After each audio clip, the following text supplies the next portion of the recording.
Oh.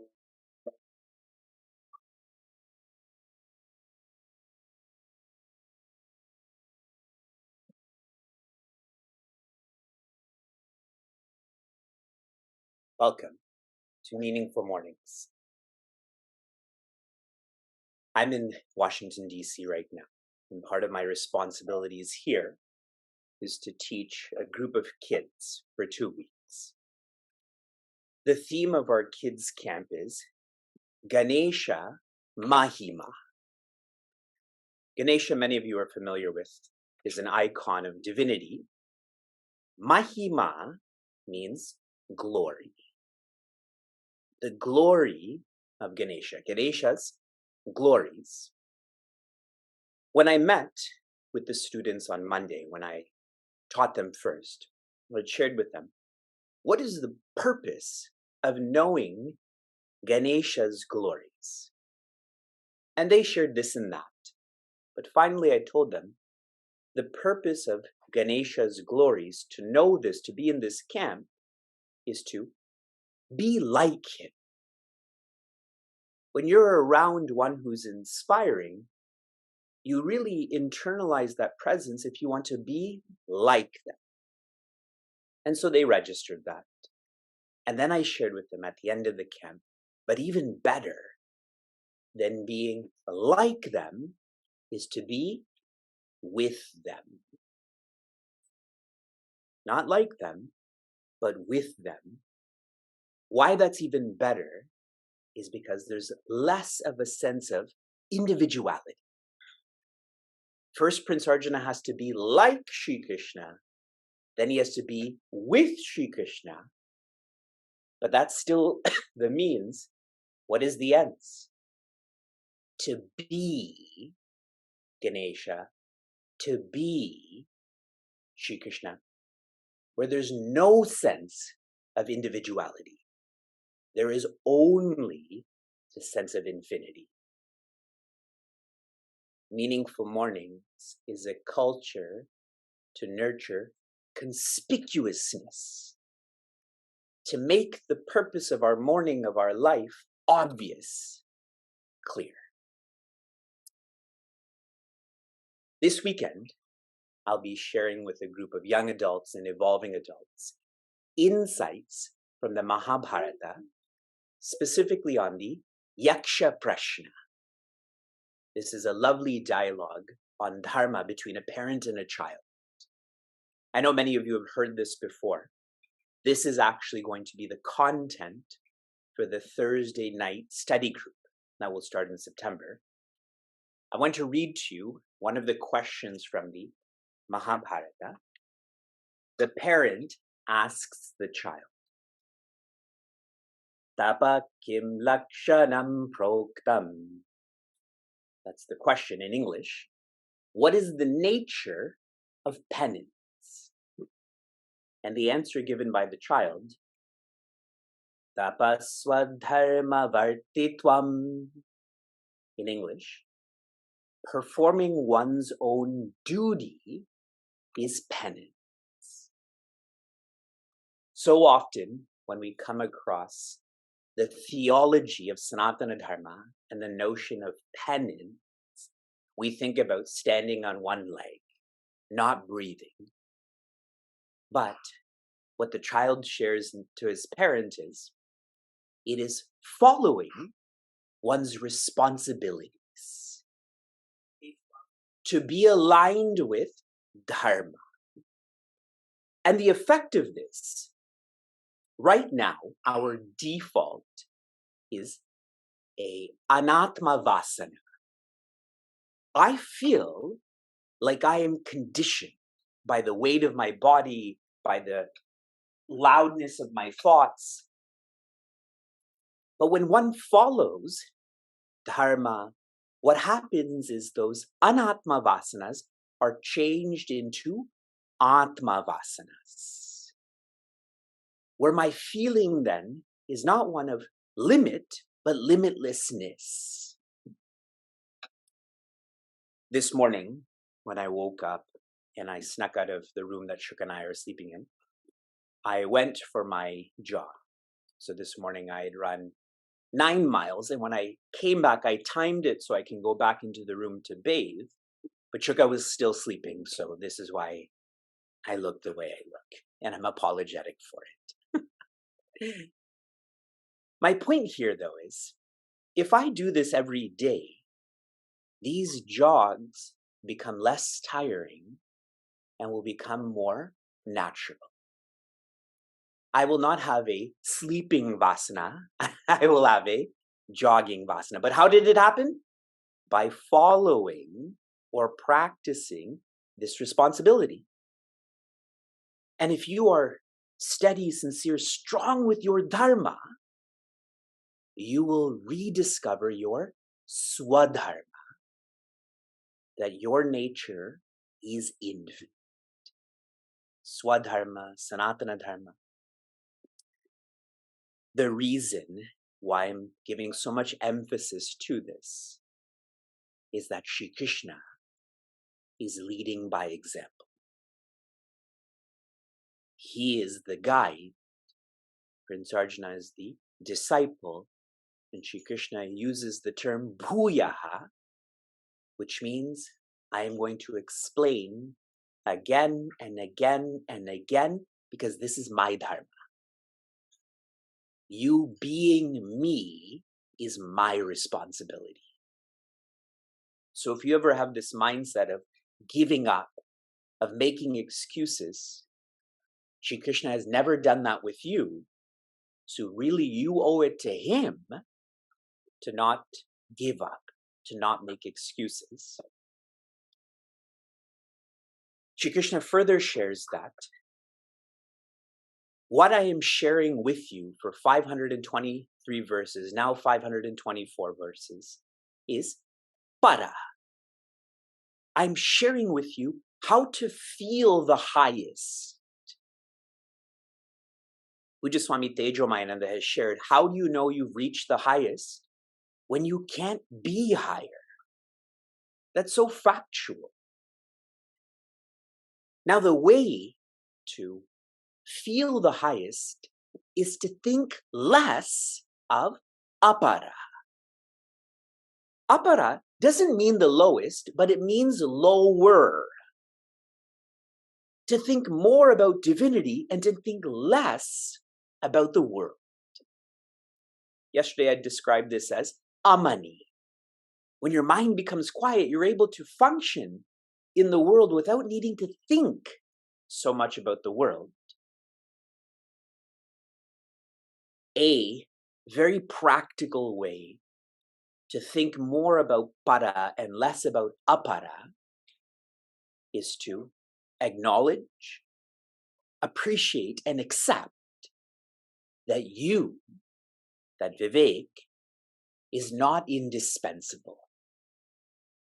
As long as we think we are indispensable, we will keep thinking about that which is lower. When we acknowledge, appreciate, and accept that we are not indispensable, we will think of the higher. I'm reading to you a insight from Pujaswami Chinmayananda that relates to this.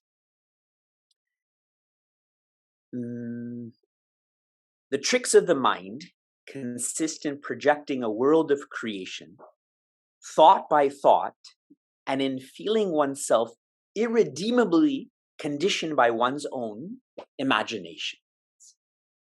We keep thinking we're indispensable, so we keep thinking about, I have to do this and I have to do that. And all of this feeling is just thought by thought by thought. So change what you're thinking about. This is shared more in verse 2. Idam jnanam upashritya mama sadharmyam agataha sarge pinopajayante pralayena vyatanti cha. Joy. Idam jnanam, this knowledge, the subjective science, God's knowledge, upashritya, one is to be immersed in this. Verse 1 and 2 are very similar in content. They're the introduction to this chapter. For the one who is immersed, mama, as in Shri Krishna, sadharmyam, the nature of Shri Krishna, agataha, this nature will become the nature of you, of I. If we immerse ourselves in what Shri Krishna is explaining, we'll be like him, we'll be with him, we will be him. Let me give you another approach to understanding this, especially in reference to the power of this knowledge. In the Devi Mahatmya, this is another sacred map, the teacher describes the student as a mriga. Can you share with me in the chat what mriga means? Mriga means a deer or an animal. And this is very startling for the student. Imagine you listen to a podcast, you're all animals. But then the teacher goes on to explain the word mriga, which does mean animal, comes from the base mrigayati. Mrigayati means the one who's in constant search. When I watch animal shows with our children and we see the elephants or the wildebeest, what are they doing? They're in constant search of food. Some of us are like that too.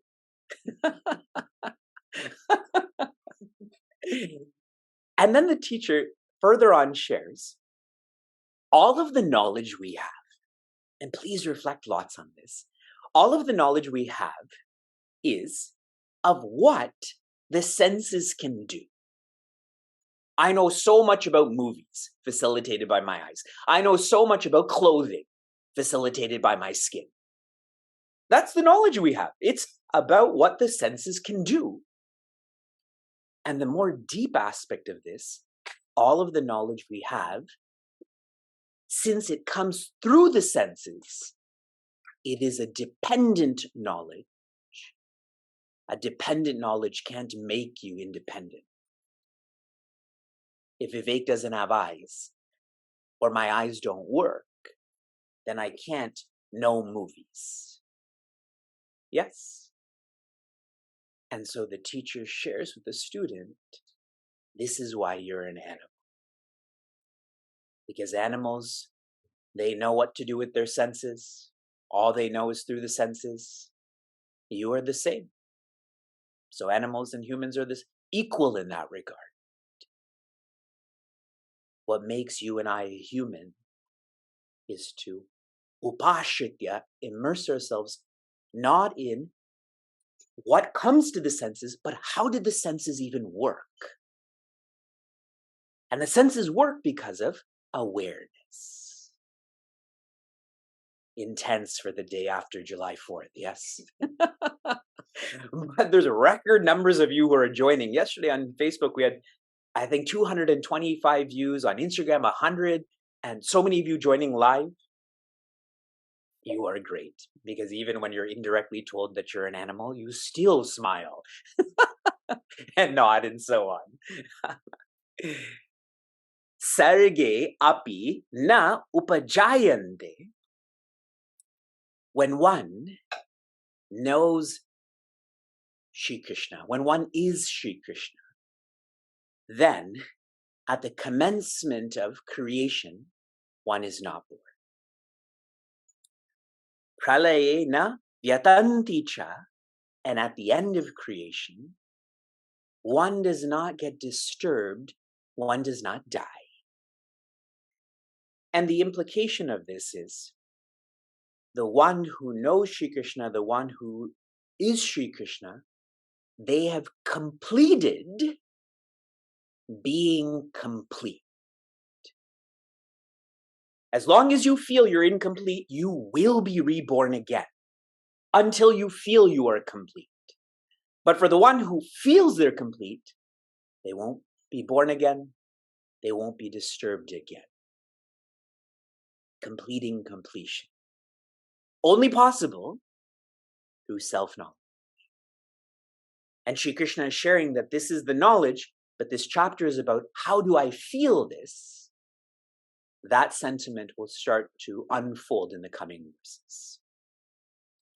From inspiration to application, your application yesterday was to rate yourself in terms of being amani. Are you always thinking about the world? Or are you able to think about that which is beyond the world? My observation is, the quieter your mind is, the more efficient you become. The quieter your mind is right now, Vivek doesn't have to talk as much. You just get it. But if your mind is not quiet, I will have to speak on this verse for 2 weeks and it will still not resonate with you. If you want to be more efficient, quieten your mind. Here's your application for this morning. I keep sharing with you that I work with the Niagara Regional Police Service. In celebration of Guru Purnima, next week I am speaking to the police service and community leaders on leadership in Hinduism. Leadership in Hinduism. I want you to come up with what I'm going to share. I'll be full disclosure, what you're going to share, I'm not going to, but you may as well try. You may as well try to come up with a presentation on leadership in Hinduism for a group of police officers and community leaders. Shanti, shanti, shanti. Be joy.